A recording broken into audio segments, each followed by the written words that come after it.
Bom, pessoal, então agora eu vou explicar para vocês. A gente já viu antes, né, que os equilíbrios químicos é uma reação entre o centro metálico e o ligante, forma um complexo, a gente tem uma constante de deformação. Inclusive, a gente chama essa constante de deformação de Kf, né?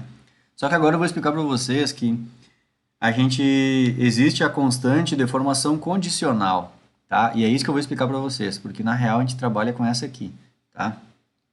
Só para dizer para você que aquela constante de deformação, o Kf, elas são constantes tabeladas. A gente pega o livro e acha o valor da constante de deformação, tá? Só que na prática a gente não usa ela bem como está no livro. Então eu vou explicar isso por quê. A explicação é a seguinte, até eu já posso dizer agora, vamos dizer bem resumido, né? Por que que eu não uso a constante de deformação que está no livro?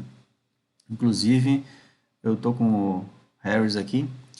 As constantes de deformação dos complexos lá no Harris, elas estão lá nos apêndices, é lá no final do livro. Só que as constantes de deformação do EDTA, não sei porquê, mas o Harris não botou lá no final. Ele resolveu colocar dentro do capítulo de volumetria de complexação, tá?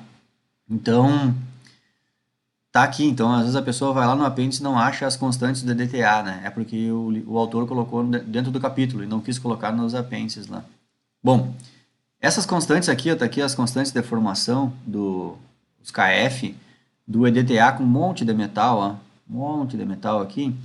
Aqui tem que lembrar que aqui já a constante foi dada o log da constante, né? Porque essas constantes são números grandes, tá? Lembra que eu já falei que são números grandes? E se tu faz o log do número grande, tu deixa o número pequeno. A gente já pegou essa manha aí, né? Ó, quando tu tem um número pequeno e tu faz menos log do número pequeno, tu transforma em número grande. Agora, se tu tem número grande e tu fizer só o log, não é menos log, é só o log, aí tu transforma em número pequeno. Então é muito comum os livros botarem as constantes de deformação de complexo, que são números grandes, eles botarem já em escala logarítmica, porque aí ele transforma aquele número grandão lá num número pequeno. É fácil, tu bate o olho assim, é mais amigável, digamos assim, né? Só que essa constante, eu vou explicar isso para vocês, ó.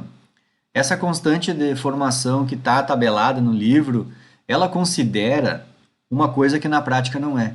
Que ela considera que todo EDTA que está presente no Becker, lá na solução, todo EDTA reagiu com o metal. É isso que ela considera, tá? E isso na prática não acontece. Então, essa constante teórica, ela é só um balizador para a gente usar ela na prática, tá? Entenderam? Então é isso. Ó. A constante que está no livro, ela considerou que todinho o EDTA, 100% do EDTA reagiu com o analito, certo? E a gente sabe que é só uma das espécies que reage. As outras 6 ali não reagem, tá? Então, vamos voltar para o meu material aqui. Então é o seguinte, ó. Primeira coisa que eu tenho que fazer para usar aquela constante de deformação é lembrar que é só uma das espécies que reagem. Então, qual é a fração dessa espécie que reage?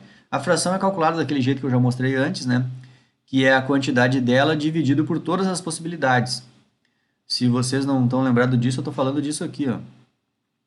Quando eu fiz aquela hora o exemplo que eu falei da fração da espécie toda protonada, é ela dividido por todas as possibilidades. A mesma coisa é a espécie toda desprotonada, né?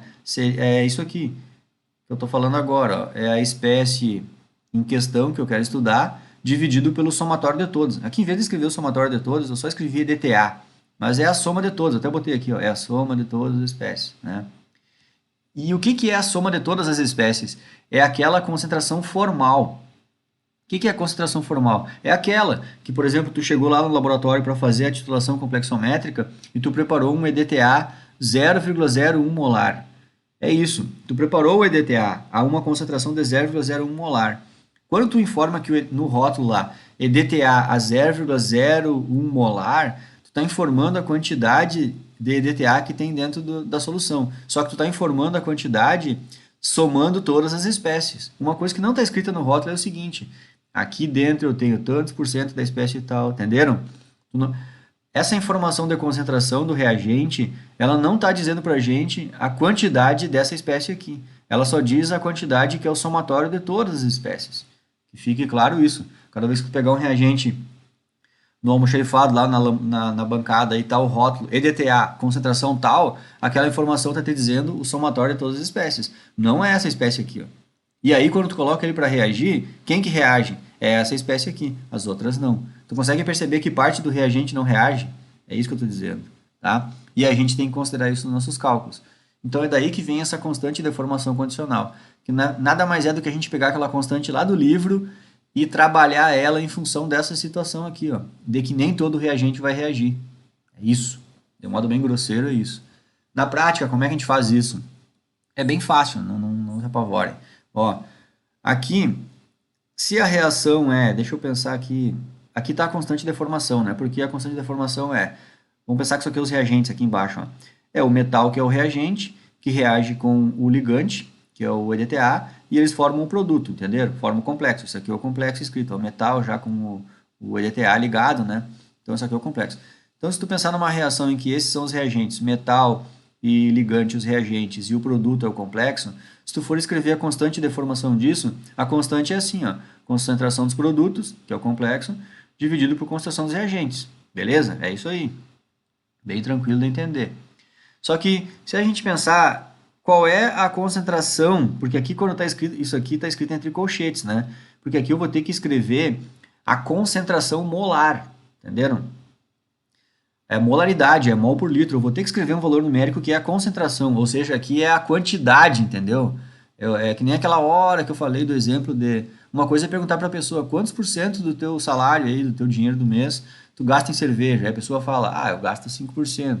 Aí, beleza? Aí, daí depois, outra coisa é perguntar assim, ó, quanto de dinheiro tu gasta em cerveja? Aí tu tem que dizer a quantidade de dinheiro que tu gasta. Aí tu vai fazer, sei lá, em 100 reais, né, 5% é 5 pila, entenderam? Aí se for mil, se for mil dá 50 já, entenderam? Então, é isso. Aí aqui é a quantidade que a gente tem que dizer. Então, perceba que aquele exemplo que eu dei, eu tô pegando, tô até puxando aquele exemplo lá que eu falei da cerveja, né? Porque se a pessoa fala que o alfa, quando ela calculou o alfa aquela vez da cerveja, eu falei que o alfa tinha dado 0,05, né? Então, 0,05, se tu quiser falar isso para a pessoa assim, quantos por cento do teu orçamento mensal tu gasta em cerveja, tu faz o quê? Tu pega 0,05 e multiplica por 100. Ou seja, tu pegou o teu alfa, e como é que tu tirou o teu alfa? Tu pegou quanto que tu gasta em cerveja e dividiu por todos os teus gastos do mês. E aí tu fez a conta e deu 0,5. 0,05. Tá? 0,05. Aí tu vai dizer para a pessoa qual é a porcentagem que tu gasta em cerveja, tu pega aquele valor 0,05 e multiplica por 100. Aí tu diz para a pessoa, eu gasto 5% em cerveja. Entenderam? Então aqui vem o alfa aqui, ó, que é a porcentagem, certo? Só que não está em porcentagem aqui, tá só naquele valor entre 0 e 1, né? Que no caso seria o 0,05. E aí, para te dizer, se tu quiser dizer a quantidade que tu gasta em cerveja, tu pega aquele valor ali, o 0,05, e multiplica pelo teu orçamento mensal. Se for R$ 1.000, por exemplo, então tu pega 0,05 e multiplica por 1.000. Esse resultado da conta aí vai te dizer o valor em dinheiro que tu gasta em cerveja. E aqui a mesma coisa. Tentei puxar aquele exemplo lá para ver se ajuda, né? Se não ajuda, esqueçam, então vamos direto para a química. Porque eu sei que isso aqui um monte de gente tem dificuldade em entender, por isso que eu invento umas coisas malucas assim. Mas então vamos lá, ó. Aqui a gente tem que escrever a concentração de EDTA nessa espécie aqui. Porque os outros EDTA não interessam, as outras espécies. Interessa só essa, então eu só tenho que considerar essa no meu cálculo. E não o todo, que nem está escrito no rótulo. Porque quando aquele valor numérico 0,1 molar de EDTA que está no rótulo, não é isso aqui. É o todo, é todas. Somando todas dá aquele 0,01, né? E eu tenho que dizer quanto que é só dessa. E para mim dizer quanto que é só dessa, o cálculo que eu tenho que fazer é pegar o alfa, que é a fração dela, que é aquele valor entre 0 e 1, e multiplicar pelo somatório do todo. É que nem aquilo que eu disse, tu calculou o teu alfa de quanto bebe de cerveja, e o todo é o teu salário, o todo, entendeu? O que é o todo? É tudo que tu gasta dinheiro, entendeu? Esse é o teu todo. E é isso. E na química, o rótulo do reagente lá na bancada, ele está dizendo o todo. Ele não está entrando em detalhe quanto que tem de cada um. Ele diz o todo. Então, se tu quer saber quanto tu tem só dessa quantidade de EDTA aqui, tu tem que pegar o alfa do EDTA e multiplicar pelo todo. E aí é que tá. Porque o alfa do EDTA, vamos voltar no meu Excelzinho lá, o valor de alfa do EDTA, ele muda em função do pH. Ó, se a gente tem pH 1, o alfa do EDTA é esse. E à medida em que a gente vai, né? Perceba que esse gráfico aqui ele é feito em cima de pH por alfa, né? Vocês conseguem perceber que a linha de EDTA é a linha verde. A linha verde, por exemplo, em pH abaixo de 7, o alfa é zero. Ou seja, É tipo isso, é zero, tu vai pegar zero e multiplicar por um valor lá dá zero, né? Então, a gente só começa a ter essa espécie a partir do pH 7 aqui, perto do 8, né? Aí é que assim a gente começa a ter a espécie, certo? Bom, antes a gente tem, mas é uma miséria. Até tem migalhas, né? Mas tem. Tem um alfazinho aqui, né? Zero não é, né? Senão não deu zero. Vocês estão percebendo aqui que nunca deu zero, né? Então, na química tem muito isso. A gente trabalha com quantidades muito pequenas, né? Então, a pessoa olha, por exemplo, olhando para esse gráfico, a gente costuma dizer, ah, é zero, né? Mas não é zero. Vocês estão enxergando zero aqui. E se for zero, o Excel colocaria zero, né? Vocês não estão chegando nenhum zero aqui, ó. Tem números bem pequenos, né? Tipo, ó, 10 na menos 18. Isso aqui é 0, vírgula, e tem 17 zero depois da vírgula. Só que não é zero, tá? Então, deixa eu voltar para o meu material aqui. A conta que a gente faz é essa. Então, para saber a concentração dele, basta multiplicar o alfa, naquele valor de pH que a gente está fazendo na titulação, pela concentração do rótulo, que é a concentração da DTA que a gente preparou. Então, na real, a gente vai ter essa situação aqui, ó. Se, deixa eu fazer uma explicação assim, só para forçar vocês a focar a visão num troço aqui. Vou pegar um quadrado aqui e vou tapar isso aqui. Tá? Olhem só para essa parte aqui, ó. O que é essa parte que está aqui no material? Olhando só para isso aqui, ó. Isso aqui é o que está lá no livro. Isso, olhando desse jeito, é como o livro construiu as constantes. Ó. Ele considera que todo EDTA reagiu com o metal, inclusive ele diz que é o complexo metal-EDTA. Estão vendo? Eu sei que o autor sabe muito bem disso, isso não é erro de ninguém, que é assim, o cara constrói a coisa assim. Só que a questão é que aqui o autor fica se referindo que quem forma o complexo com o metal é o EDTA. Beleza, se tu quiser pensar assim, até tá certo, é o EDTA. Só que tem aquele detalhe, não é... O EDTA é uma coisa que existe sobre 7 espécies, e na real é só uma delas, entenderam? Então, quando o autor construiu essa tabela aqui, ele partiu dessa premissa aqui, que o metal se complexou com o EDTA, né? Então, foi por isso que eu botei aqui no meu material. Ó. Aquela constante de deformação que está lá no livro, que é a tabelada, que a gente vai atrás e acha na internet, no livro e tudo mais, aquela constante de deformação, ela considerou isso, que o metal reagiu com o EDTA e formou o complexo.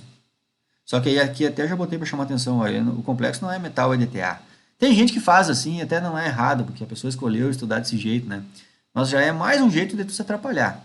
Eu considero isso.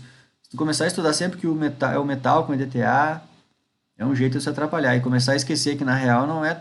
O EDTA são 7 espécies e é só com uma que ele forma.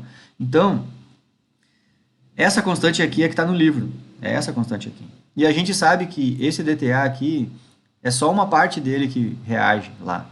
Então, e essa informação do EDTA aqui, que a gente vai colocar, que foi colocado nessa conta aqui, né? Para fazer aquela constante de deformação, é só do EDTA que reagiu e não de todos. Então aí que está um errinho, né? Então a gente sempre tem que ajustar isso. E para ajustar isso, basta eu pegar essa concentração do EDTA aqui e multiplicar pelo alfa da verdadeira espécie. Então eu tenho que multiplicar isso aqui por alfa. Então se eu tenho que multiplicar isso aqui por alfa, é quase como se eu pensar em que isso aqui passar para lá multiplicando. É quase como eu pegar a constante de deformação e multiplicar pelo alfa. Entenderam? E aí sim, ó, se eu fizer isso, então eu vou apagar meu quadrado aqui. Se eu pegar essa constante de deformação que está dita no livro, que pensou desse jeito, se eu pegar essa constante de deformação e multiplicar pelo meu alfa, eu consertei ela, digamos assim. Entenderam? Tipo assim, lá no livro ela estava errada, porque ela estava pensando que todos os EDTA iam reagir. Ou seja, em outras palavras aqui, ó, aquela constante de deformação que está no livro, que é essa daqui, seria uma pessoa fazer uma coisa impossível, que é uma titulação de metal com EDTA em pH 14, entenderam? Seria ela fazer isso aqui, ó. É uma titulação em pH 14. Aí se tu estivesse fazendo isso aqui, que é impossível de fazer, aí tu podia chegar e usar só essa constante do livro aqui. Certo? Eu vou... Tocou meu alarmezinho aqui, porque... Vou parar esse vídeo aqui, então, e vou seguir no próximo.